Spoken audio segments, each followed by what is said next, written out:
इस्लामाबाद जे एहतिसाब अदालत पार्क लेन ऐं तोशाखाना गाॾियुनि जे रेफरेंस में आसिफ ज़रदारी जे ख़िलाफ़ कार्रवाई रोके छॾी। सदर आसिफ अली ज़रदारी खे सदारती छूट मिली वई।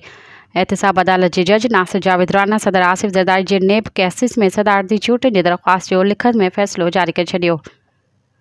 अदालत सदर आसिफ अली ज़रदारी जे ख़िलाफ़ कार्रवाई रोकींदे पंहिंजी लिखत वारे फ़ैसिले में लिखियो त जेसिताईं आसिफ अली ज़रदारी सदर आहे उन जे ख़िलाफ़ केसिस जी कार्रवाई अॻियां नथी वधी सघे।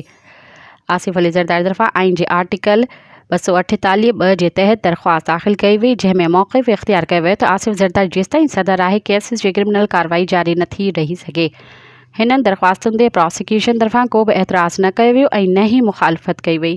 मज़ीद ख़बरनि ऐं तफ़सीलात लाइ विज़िट कयो असांजी वेबसाइट www.awamiNewsHD.com ऐं ॾिसंदा रहो अवामी न्यूज़ HD।